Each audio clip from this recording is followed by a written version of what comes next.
So reports are coming in this morning of an alleged plan to split the Labour Party by Labour MPs who want to form their own party in response to Corbyn's stance on Brexit and alleged antisemitism, which has plagued the party for the last year. Now, on the Brexit issue, I can't really argue with them wanting to break away and wanting to split. I can't really find fault in that. That's their prerogative, and they're fully entitled to seek out their own party. However, anti-Semitism is something which the corporate media has hounded Labour with, despite there being an inquiry, the Chakrabarti inquiry, proving that there is no substantial anti-Semitic problem within the Labour Party. In fact, the inquiry found that they have no more of a problem with anti-Semitism than any other party in the UK. So, I think I speak for everybody on the left, everybody who supports Labour, everybody left wing, when I say to these people, if it's true, if this is not just hyperbole, if this is not just the right-wing corporate media trying to smear Labour once more, if these rumours are actually substantial, fuck you, bye, close the door on your way out. All you're doing is fucking off and leaving Jeremy Corbyn to fill your spaces with more people who support him and people who are more inclined to follow his vision for the Labour Party. Now, his stance on Brexit is quite weak. It's very weak. I can't argue with that. He's got a bit of a wishy-washy, up and down, back and forth view on the whole thing. But that's what happens when you get a lifelong Eurosceptic heading a party which is fundamentally in favour of Remain. That's always going to be an issue. So if people want to leave the party and form their own party because they don't like his stance on Brexit, that's fine, it's their prerogative. I don't like it, but whatever. But if you're doing it based off of what's essentially been right-wing fear-mongering and right-wing smearing of Corbyn and Corbyn's Labour over the last couple of years, fuck you. Do one. We don't want you. We can fill your spaces with people who actually support socialism, real socialism, not this neoliberal bollocks that Tony Blair and Miliband and Gordon Brown were heading, not diet Tory, not Tory light. We can actually fill your posts with people who actually support real hardline socialism.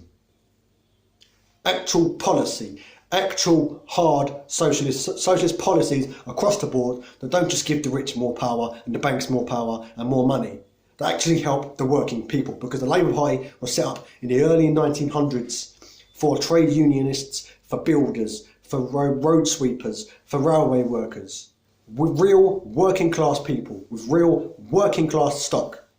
That's who Labour was created for. So if you're breaking away because you don't like this new vision of Labour, you don't like this, it's actually not even a new vision of Labour, it's the old vision of Labour returned.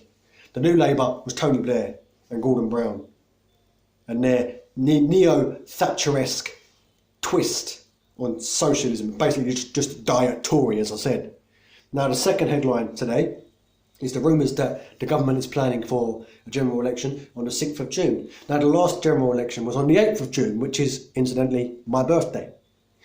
Last year, everybody in the country failed to give me the perfect birthday present. So I'm saying this year, if there is a general election on the 6th of June, give me an early birthday present. Please vote these cunts out.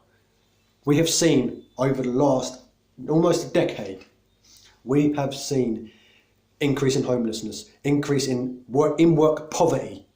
We have seen homeless people freezing to death. We've seen nurses using food banks. All this horrific shit. We've seen people being deemed fit to work despite being terminally ill and subsequently killing themselves or dying of their illness not long afterwards. We've seen the railway collapsing, Royal Mail collapsing, NHS privatised, kids sleeping on 2 chairs because there's no beds in the NHS hospitals. It's time this ended. We didn't learn our lesson from Thatcher, obviously. So we need to get these cunts out. Get someone in who knows what they're doing and who will give, across the board, working class policies, who will give the average poor people of this country something. Give them help, give them a net, give them support. Because capitalism, in this implementation of capitalism across the West, it creates inequality. Capitalism as a fundamental theory in the works of Adam Smith, etc., you can't really fault it. It's the theory that the rich people will do well for themselves and they will subsequently reinvest back into the economy, and then it will help everybody up. That's the theory. In practice, it doesn't work, because you get what you get now. You get corporations and big bosses and fat cats making themselves rich off the backs of the poor people, and then the profits that the poor people have generated, their workers, their frontline workers, the profits that these people have generated for their bosses just get stashed away in corporate tax havens, and that's it. They hoard it. They keep it all. They throw the poor a bone whenever the poor really threaten to strike and really threaten to do something. They throw them a bone every so often, and that's all you get. Every single work right that you have right now, the right to a break, the right to strike and not be sacked for not working, the right to have disciplinary meetings, the right to free drinking water at work, all of these rights were provided to you by a trade union or a Labour government. I promise you that. Look at them all. Look at how they all came about. I absolutely promise you. So those were the two headlines that really caught my eye today. The threat within Labour of a split and the new party, to which I say, fuck you if you're leaving Labour because of alleged anti-Semitism. There is no anti-Semitism problem in Labour.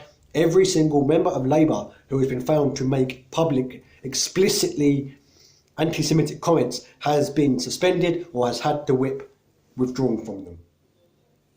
All of them.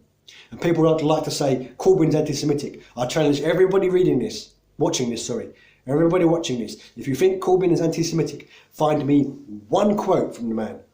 One quote where he is explicitly anti-Semitic. Not critical of Israel, because that's not anti-Semitism. Anti-Semitism is explicitly endorsing or explicitly expressing hatred, fear, and general discrimination against Jewish people. Is it Islamophobic to say Saudi Arabia is a brutal totalitarian regime that cuts off people's heads for being gay or for being atheist or for being Christian? No, that's a fair criticism. Is it Islamophobic to say Saudi Arabia is oppressive to women? No, that's a fair criticism. That's not Islamophobic. It's a criticism of a state, not a criticism of a religion or of a people who follow a certain religion. Same with Israel. You can criticise Israel and not be anti-Semitic. It's ridiculous. Find me one quote by Corbyn where he's not just criticising Israel. He is being explicitly anti-Semitic. Explicit, where he is saying Jews, Jewish people have big noses, or Jewish people are greedy. Find me one, just one, and I will concede that Jeremy Corbyn is an anti-Semite. I will concede. And I don't want you to throw at me the shitty fucking quote where he said certain Jewish people in the audience either, because that's not anti-Semitism either. He was referring to a certain people in the audience. He was referring to specific people. He wasn't referring to the group. So that's it. That's my rant done for today. Thanks for watching. That was the Labour split and a new general election. I'll see you in the next video, which will be tomorrow. It will be the book review of whichever one wins the poll. So vote in that poll. I will publish accordingly. Thanks for watching. See you next time.